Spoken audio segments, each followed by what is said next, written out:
Hello बच्चों, आज हम डिस्कस करेंगे अर्थ मैग्नेटिज्म की।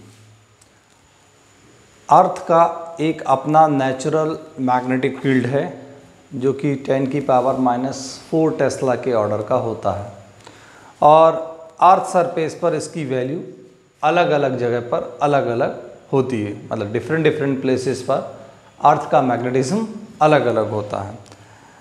अर्थ का मैग्नेटिज्म जो है वो क्यों है, इसके रिगार्डिंग में बहुत सारी थ्योरी दी गई और अभी तक देखा जाए तो अर्थ के मैग्नेटिज्म का एग्जैक्ट कॉज नहीं पता लग पाया है। तो अर्थ का मैग्नेटिज्म जो है वो क्यों है, इसके बारे में बहुत सारे लोगों ने अपने अपने अजम्पशंस दिए। उसमें से कुछ एक लोग, जैसे अगर हम ओरिजिन ऑफ अर्थ की बात करें, ओरिजिन ऑफ अर्थ मैग्नेटिज्म की बात करें, तो उसमें बहुत सारे साइंटिस्ट का रोल है। उन्होंने सब ने अपने अपने अजम्पशंस दिए। सो उसमें से कुछ एक, जैसे डॉक्टर विलियम गिलवर्ट, ये डॉक्टर विलियम गिलवर्ट ने बताया कि अर्थ एक बहुत बड़ा स्फीयर है, स्फेरिकल बॉडी है और अर्थ का जो ग्रैव है उसमें एक बहुत बड़ा ह्यूज मैग्नेट है जिसकी वजह से अर्थ का मैग्नेटिज्म डेवलप होता है।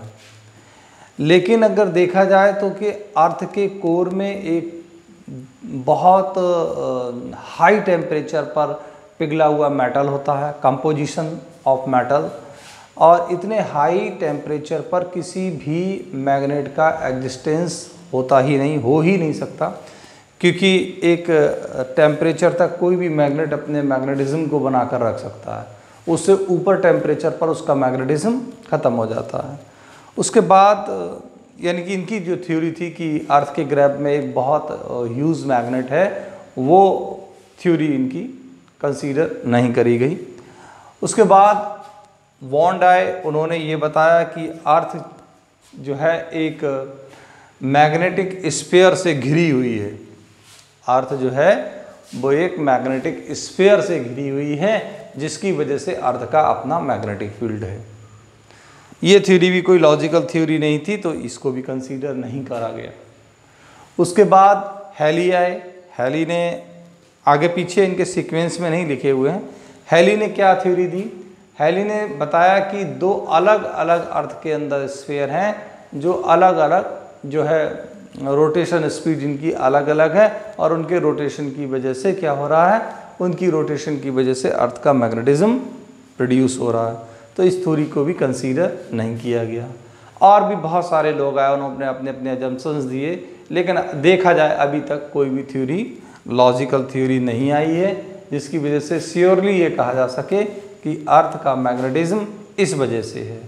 उसके बाद अगर हम बात करें तो ये सर बुलियार्ड जो हैं, उन्होंने अपनी थ्योरी दी। उनकी थ्योरी कुछ लॉजिकल थी।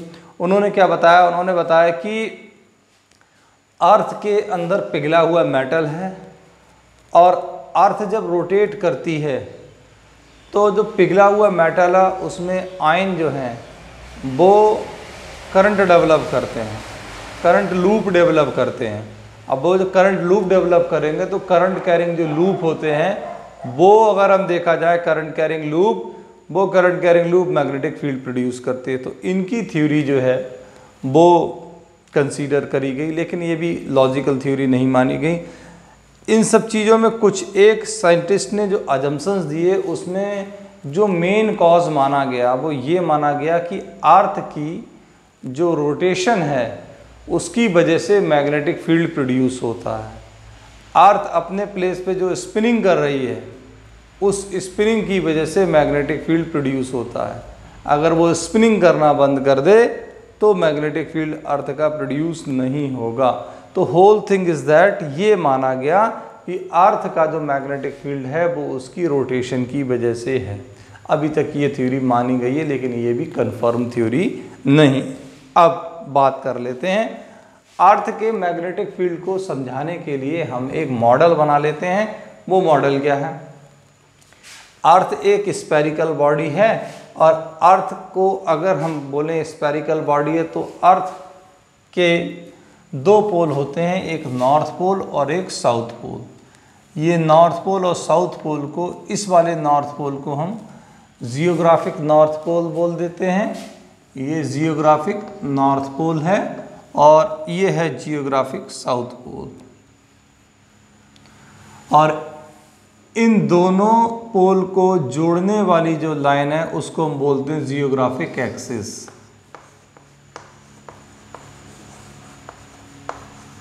Geographic axis. तो हमें पता है कि अर्थ के दो पोल होते हैं, एक नॉर्थ पोल होता है और एक साउथ पोल होता है, और इन दोनों पोल से गुजरने वाली जो लाइन है वो कहलाती है जियोग्राफिक एक्सिस। जियोग्राफिक एक्सिस को दो इक्वल पार्ट में परपेंडिकुलर बाइसेक्ट करने वाली लाइन क्या कहलाती है? वो कहलाती है जियोग्राफिक इक्वेटर, या सीधे सा हम उसको इक्वेटर बोल देते हैं। तो ये तो बात हो गई जियोग्राफिक एक्सिस की, जियोग्राफिक इक्वेटर की और जियोग्राफिक पोल्स की। अब जो अर्थ का मैग्नेटिज्म देखा गया प्रैक्टिकली, तो वो ये देखा गया कि अर्थ का जो मैग्नेटिज्म है उसको समझने के लिए हम कंसीडर कर लेते हैं कि अर्थ की ग्रैब में एक मैग्नेट है। ये सपोज इसका जो पैटर्न प्रैक्टिकली देखा गया, और ये देखा गया कि जो जियोग्राफिक नॉर्थ पोल है उसकी तरफ मैग्नेट का साउथ पोल होता है, मैग्नेट का साउथ पोल होता है, और जो जियोग्राफिक साउथ पोल है उसकी तरफ मैग्नेटिक का नॉर्थ पोल होता है, और इन दोनों के बीच का जो एंगल होता है वो लगभग 11.5 डिग्री होता है। ये समय के साथ और जगह जगह पर इसकी वैल्यू चेंज होती रहती है, तो ये एक वेरिएबल वैल्यू है। अलग अलग बुक्स में ये अलग अलग मिल सकती है आपको। तो अगर हम देखा जाए अर्थ के मैग्नेटिज्म को समझने के लिए जो हमने मॉडल बनाया है, उस मॉडल में हम देखें तो जो हमने अर्थ मैग्नेट कंसीडर किया है वो 11.5 डिग्री इंक्लाइनेशन है। किसके साथ में? जियोग्राफिक एक्सिस के साथ में। एक ऐसा एक्सिस जो मैग्नेटिक साउथ पोल और मैग्नेटिक नॉर्थ पोल से होकर गुजरे वो कहलाता है मैग्नेटिक एक्सिस। क्या कहलाता है? Magnetic axis. ये मैग्नेटिक एक्सिस हो गया। तो देखा जाए जियोग्राफिक नॉर्थ पोल की तरफ मैग्नेट का साउथ पोल होता है, और जियोग्राफिक नॉर्थ पोल की तरफ, ये जियोग्राफिक नॉर्थ पोल है, इसकी तरफ मैग्नेट का साउथ पोल होता है, और ये जियोग्राफिक साउथ पोल है, इसकी तरफ मैग्नेट का नॉर्थ पोल होगा। और इन दोनों एक्सिस के बीच में जो एंगल होगा वो 11.5 डिग्री वेरिएबल एंगल होगा, जो समय के साथ और प्लेस टू प्लेस चेंज होता रहता है। तो अगर इसका हम फील्ड पैटर्न बनाएं तो क्या होगा फील्ड पैटर्न? नॉर्थ पोल से मैग्नेटिक फील्ड लाइन निकलेंगी और साउथ पोल में एंटर करेंगी। नॉर्थ पोल से मैग्नेटिक फील्ड लाइन निकलेंगी और साउथ पोल में एंटर करेंगी। फिर नॉर्थ पोल में मैग्नेटिक फील्ड लाइन निकलेंगी और साउथ पोल में एंटर करेंगे। तो ये इसका क्या हो गया? मैग्नेटिक फील्ड पैटर्न हो गया।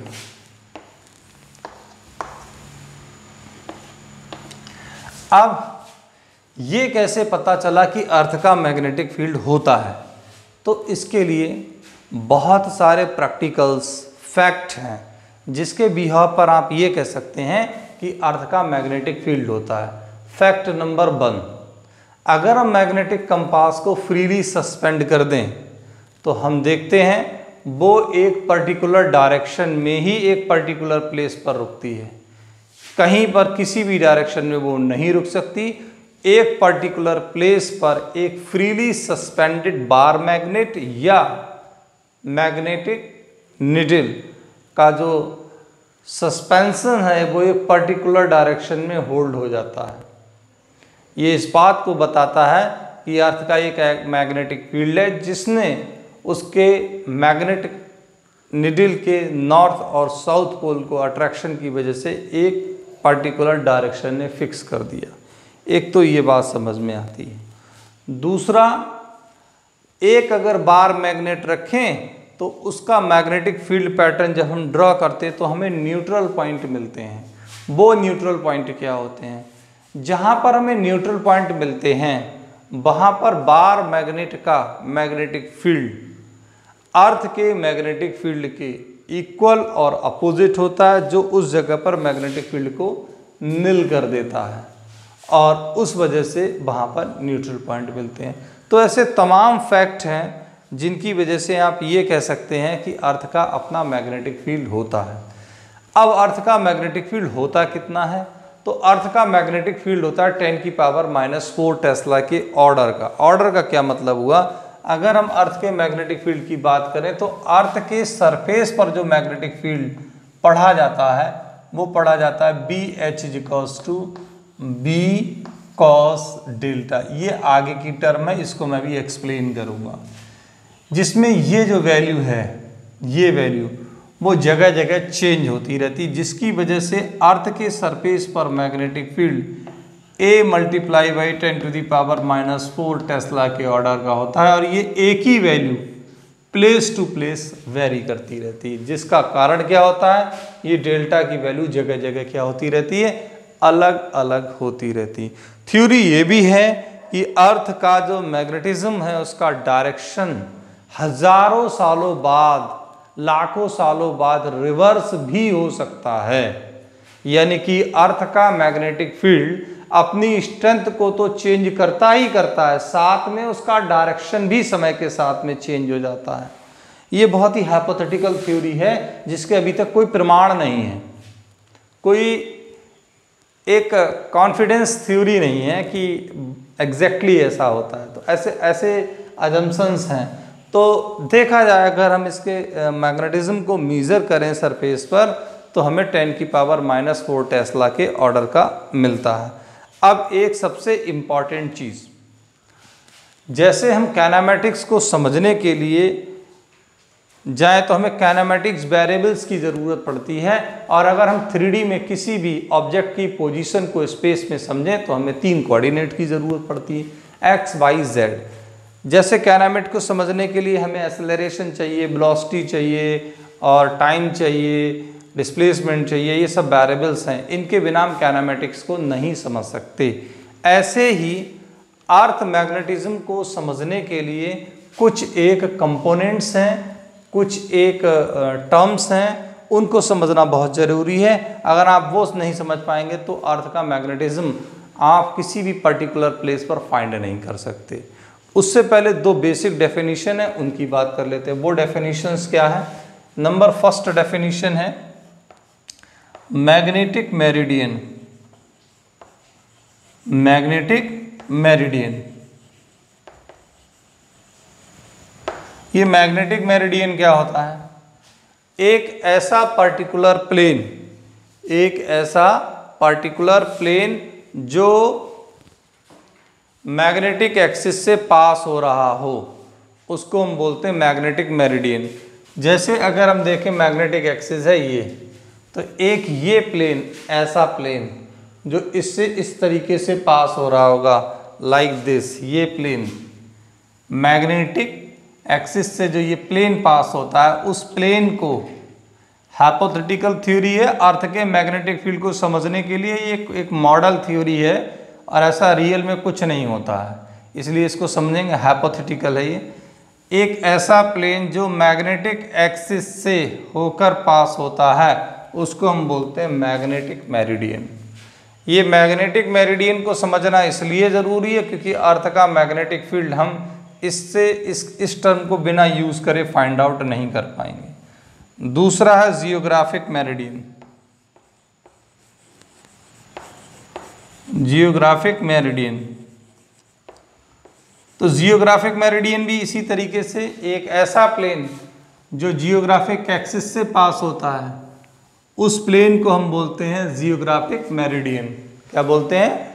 Geographic meridian. अब ये बात होगी जियोग्राफिक मेरिडियन और मैग्नेटिक मेरिडियन। अब वो 3 वेरिएबल्स कौन कौन से हैं, वो 3 टर्म कौन कौन सी हैं जिनके बिना हम मैग्नेटिक फील्ड को नहीं समझ सकते अर्थ के? वो है नंबर फर्स्ट है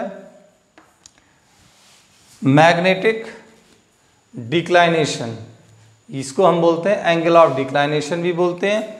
अगर हम देखें ये सब है क्या एग्जैक्टली, तो अर्थ के मैग्नेटिक फील्ड को समझने के लिए ये तीनों टर्म बहुत इंपॉर्टेंट है। इनके बिना हम किसी पर्टिकुलर प्लेस पर अर्थ के मैग्नेटिक फील्ड को फाइंड आउट नहीं कर सकते। तो सबसे पहला मैग्नेटिक डिक्लाइनेशन, मैग्नेटिक डिक्लाइनेशन। दूसरी टर्म है मैग्नेटिक इंक्लाइनेशन, और तीसरा टर्म है horizontal component of earth magnetic field, horizontal component of earth magnetic field. ये तीन बेसिक वेरिएबल्स हैं जिनकी हेल्प से हम अर्थ के मैग्नेटिक फील्ड को फाइंड आउट करेंगे। Magnetic declination, magnetic inclination, horizontal component of earth magnetic field. Horizontal component of earth magnetic field ही किसी पर्टिकुलर प्लेस पर मैग्नेटिक फील्ड को डिफाइन करता है। Horizontal component of earth magnetic field तब तक कैलकुलेट नहीं हो सकता जब तक उस प्लेस पर हमें मैग्नेटिक डिक्लाइनेशन ना पता हो। मैग्नेटिक डिक्लाइनेशन तब तक समझ में नहीं आ सकता जब तक हमें मैग्नेटिक मेरिडियन और जियोग्राफिक मेरिडियन के बारे में नहीं पता हो। तो ये सभी टर्म बहुत इम्पॉर्टेंट हैं।